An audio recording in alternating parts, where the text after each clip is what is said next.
Hello বন্ধুরা, আজকে আমার রেসিপি হলো লাউ দিয়ে বড়ি দিয়ে মাছের মাথা দিয়ে আমার লাউয়ের ঘন্ট।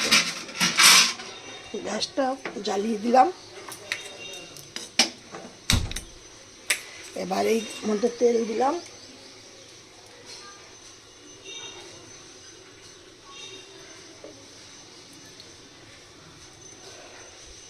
এবার বড়িগুলোকে ভালো করে ভেজে নেব। এবার আমি মাছের মাথাগুলোকে ভালো করে ভেজে নেব। এবার যে বড়িগুলো ভেজে নিয়েছি, মাছের মাথাগুলো ভেজে নিয়েছি লাল লাল করে। এবার আমি এর মধ্যে তেল দিয়ে দিচ্ছি। লাউ রান্না করতে করতে বেশি তেল লাগে না, অল্প তেলেই রান্না। এই তেলের মধ্যে ফোড়ন দিয়ে দিচ্ছি তেজপাতা, শুকনো লঙ্কা আর চিনি, জিরে।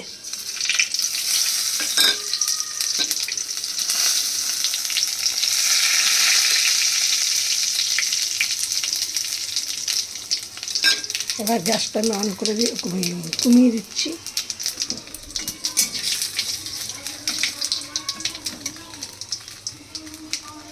এবার এর মধ্যে আমি দিয়ে দিচ্ছি এই যে মিডিয়াম সাইজের একটা আলু, মিডিয়াম সাইজ নয়, ছোটোর মধ্যে অল্প অল্প করে কেটেছি ছোটো ছোটো করে। তো এই আলুগুলো আর এই মিডিয়াম সাইজের একটা লাউ দিয়ে এবার এই আলুটা আমি তেলের মধ্যে দিয়ে দিচ্ছি।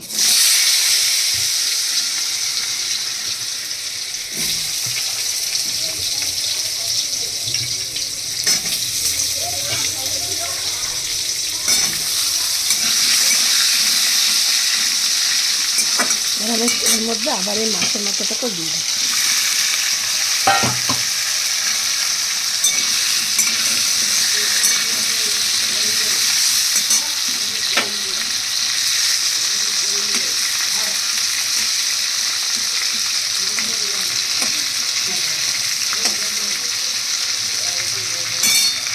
এবার এর মধ্যে আমি দিয়েছি এখানে আদা, জিরে আর লঙ্কা মিক্সিতে গুঁড়ো করে মশলা করে নিয়েছি। এবার এইটা দিয়ে দিলাম। এবার এর মধ্যে একে একে দিচ্ছি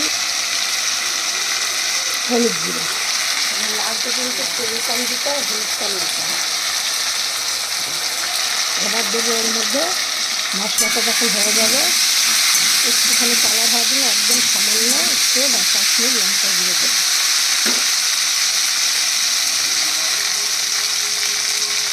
এই দিলাম লঙ্কার গুঁড়ো। নুনটা একটু পরে দেবো, কারণ নুনটা মাছের সাথে দেওয়া আছে। নুনটা কিন্তু দিলে লাউটা প্রথমটা জল বেরিয়ে যাবে, ওই জন্য নুনটা পরে দেবো। এবার আমি এর মধ্যে লাউটাকে দিয়ে দেবো। একদম শর্টকাটে রান্না। আমি চম্পা রেসিপি হাউস থেকে ভিডিওটি করছি। রেসিপিটি তোমরা করে খেয়ে দেখবে কেমন স্বাদের হয়। আর এইভাবে তোমরা লাউয়ের তরকারি খুব কম শর্ট টাইমে তোমরা করতে পারবে। করে তোমরা দেখবে কেমন টেস্টি হয়। তোমরা আমাকে কমেন্টে একটা জানাবে। এবার এর মধ্যে আমি দিয়ে দিচ্ছি চিনি। তুমি মিষ্টি যে কীভাবে খাবে সেটা তোমরা তোমাদের হিসাব মতো দেবে। ঝাল বা নুন তোমরা তোমাদের হিসাব মতো দেবে। এবার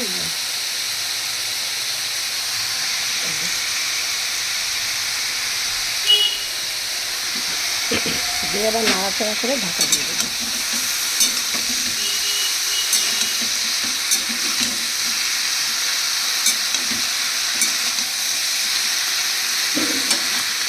আমি লাউগুলো কিন্তু একটু বড় বড় করে কেটেছি, ছোটো ছোটো করে কাটিনি। এবার এইটাকে আমি চাপা দিয়ে দেবো।